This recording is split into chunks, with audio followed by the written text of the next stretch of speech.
you're like most people who are interested in the Corvair, you want to know what it can do in action, out on the road. You want proof that the Corvair can deliver the goods, give you more of what you're looking for in a compact car. And here it is, dramatic proof that the Corvair delivers the goods as no other compact car can.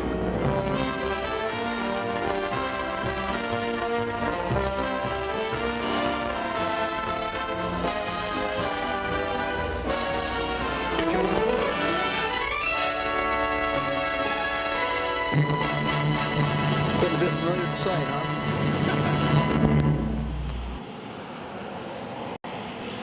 There it is, back on the flatbed.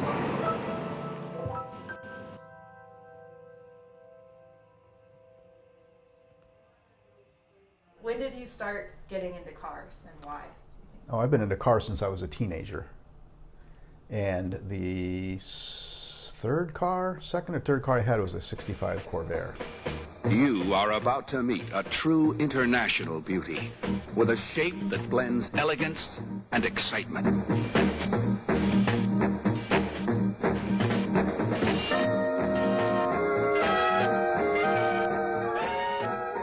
Got to a point where I wanted another Corvair and found one in Florida.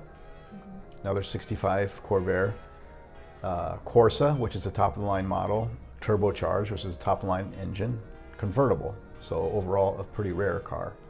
And Popo and Papa, my mom and dad, lived in Boca Raton, near there. So they actually went and checked it out for me because I saw it online.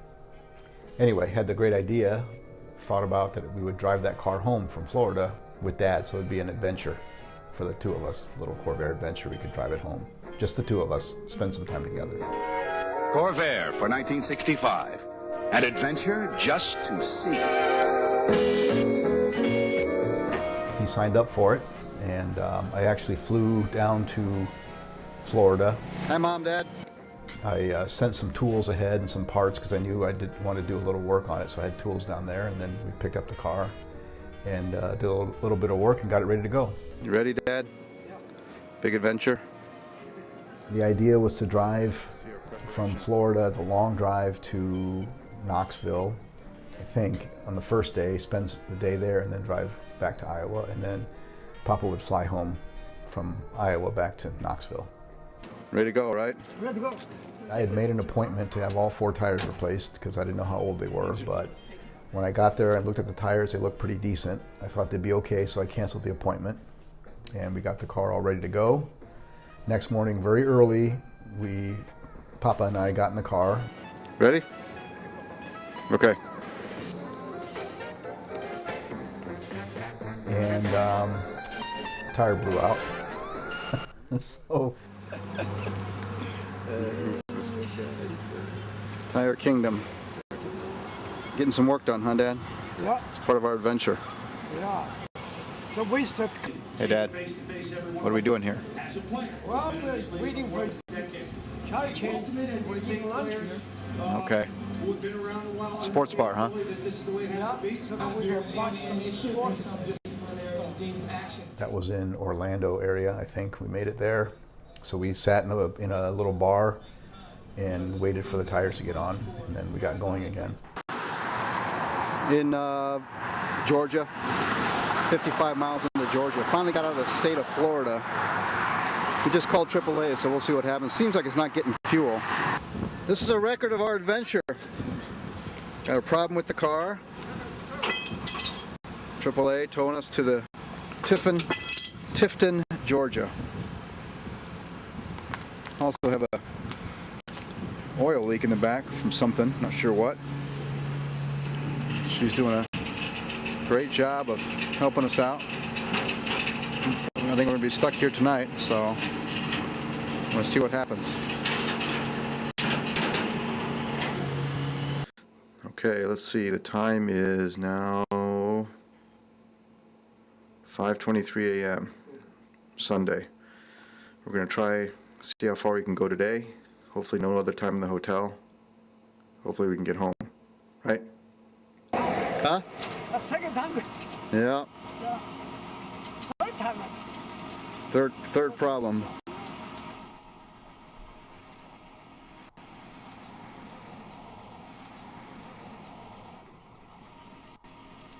We got our money's worth out of AAA.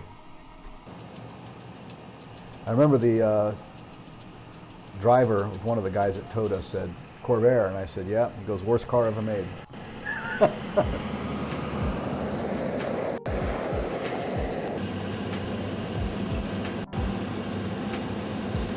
Getting a bit familiar sight, huh? Hey, Dad. Where are we? We are at, I don't know, it's a truck stop, pilot truck stop near, It's Cordelli, Georgia.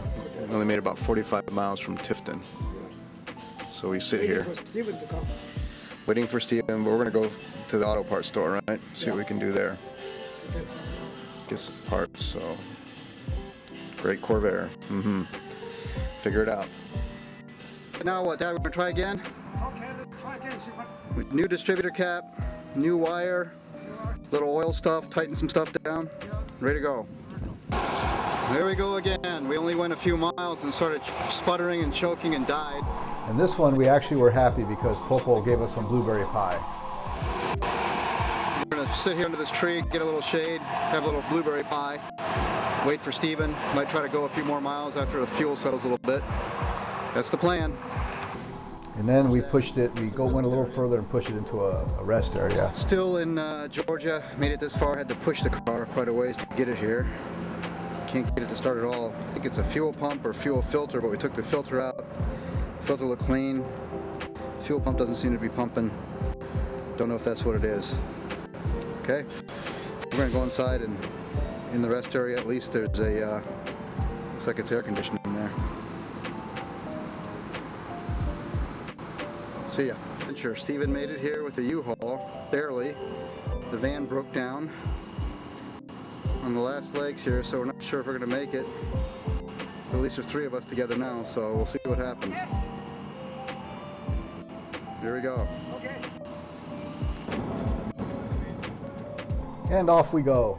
Church van with Corvair in tow, headed back to Nashville. Then I rented a car. Papa and I drove the rental car back to Iowa. Papa got sick. I don't know if it was the stress. He got really sick, but he took a plane back to Knoxville. Now here in May, so it's been now, I guess it's been over a month, and the Corvair is back at Steven's house, and this is when we're going to drive it. Okay, here we are. It's May, what is it, 18th now. We're in Knoxville, Tennessee. We're going to try to finish out the Corvair Adventure. We're at Steven's house, and car seems to be running fine. It was a fuel pump issue. The plunger rod, actually, not the fuel pump itself, has been replaced. Had a little gas leak from when that work was done, which we fixed. And tomorrow, going to do a little bit more work on the car, just little stuff, while get ready for Zach's graduation. And Sunday, we will make the trip home. Now the thing is, Papa and Popo are following me in the Suzuki, so making sure. Okay, here we are. 6:15 or so, Sunday morning. Ready, Mom? Ready to go. Hopefully the last chapter in our adventure.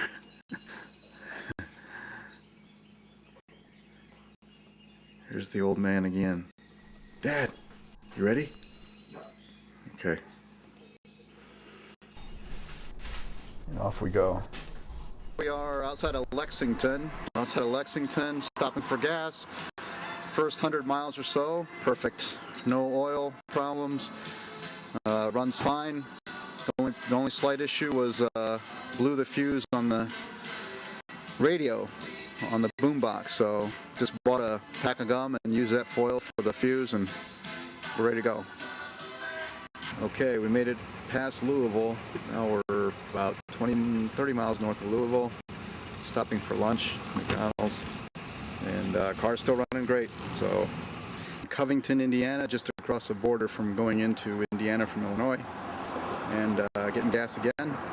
220 miles to go. and we're making time.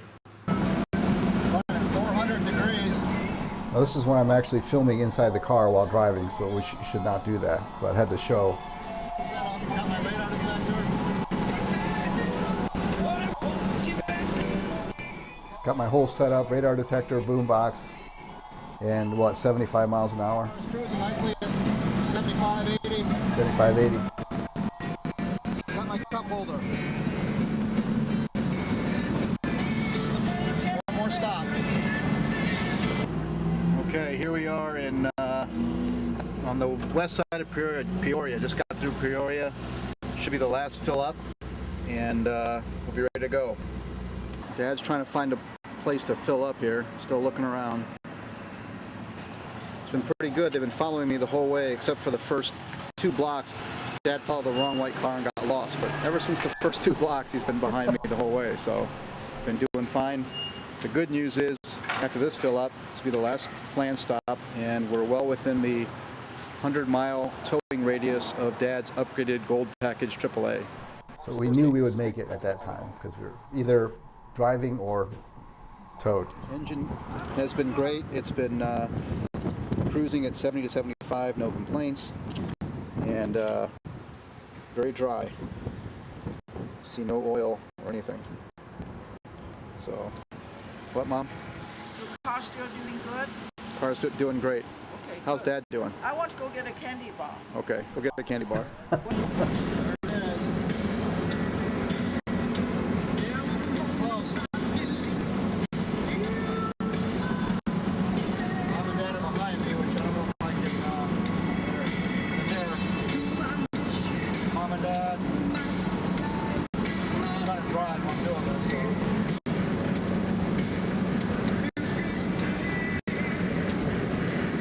Just to record the moment, I'm actually driving this home. Get it in the right gear here.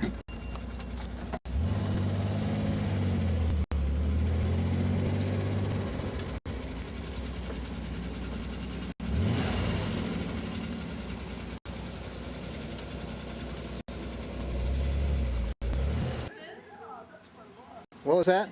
Chen, What? you know why you had no problem today? Why? Because I was with you. That's right. That's probably what it was. So we are here, made it home. Not a problem at all. So that is the end of that adventure. I think it just started off as a Hi, Dad. fun chance to spend time with Dad and get the car back. And then in the time since then, it's just become a great memory, you know. It wasn't set out to become that necessarily, but because of everything that happened. Back in the day, you always got a video camera, you had kids and would videotape, and I just took it along just to, I mean, the Corvair part on the tape was just a happy accident, I think. Just trying to record the trip, which I thought would be a lot different than it ended up being. Have you ever had like as wild of an experience trying to get a car since then, do you think? You talking about the Scout? I see you bought a new car. This isn't just a car, it's a Scout. Come on. So this year I bought an International Scout, which was in 1973 in Jacksonville, Florida. And I decided that Uncle Kyle and I would drive it from Florida back to Iowa. Uncle Kyle agreed to it, so we flew into Jacksonville and picked up the Scout. By this time I had AAA myself, and I had the Premier package, which allowed towing within 200 miles, but up to a total of 500 miles. So we drove it from Jacksonville. We did leak a little oil here and there, had a few little minor issues, but it ran great. So far, so good. And got to Nashville. What are you doing? Good, I'm almost done. Adding oil, man. Left Nashville the next day, and then from that point on I was just counting down the miles. I was by myself because Uncle Kyle stopped in Nashville, and I got to Peoria, 84 miles from home, and the engine locked up. 84 miles from home, car wouldn't start. We got it started, it threw a rod. There's the result of that. The piston blew up, actually, is what happened.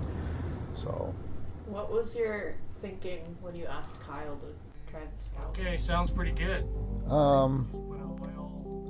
I thought it'd be fun to be together, the two of us, especially since Steven had just passed away a few months before that. And there's Steven driving the van. I think Kyle thought of the same way. The two of us could just spend some time together. Sometimes you don't recognize the missed opportunity until someone's gone, and you can't have them around at all anymore. So I think we looked at it as something that we could just spend some time. How's your anxiety level, Tim? Fine. You're not boiling over and... Can you Google something? Yeah, sure. Turn that thing off. Uncle Kyle did ask me, why do you buy an old car and immediately put it through the toughest, challenge? But anyway, because I have an adventure, therefore. I think you do things just to have an experience, have adventures together.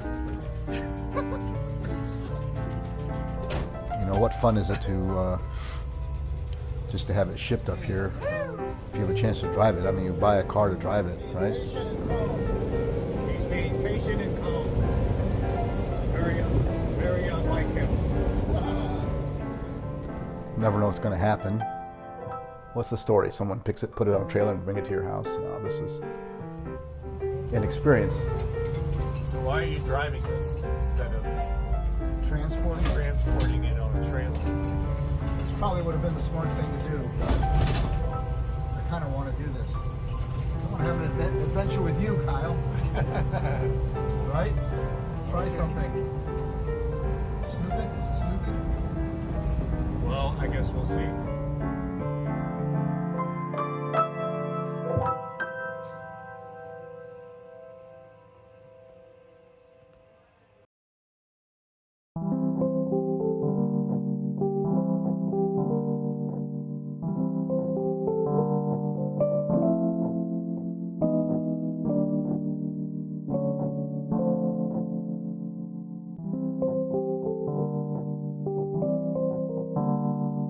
You still sent that video, did you? Yeah. She is going to do a project about it using the video too. So Yeah, that's cool.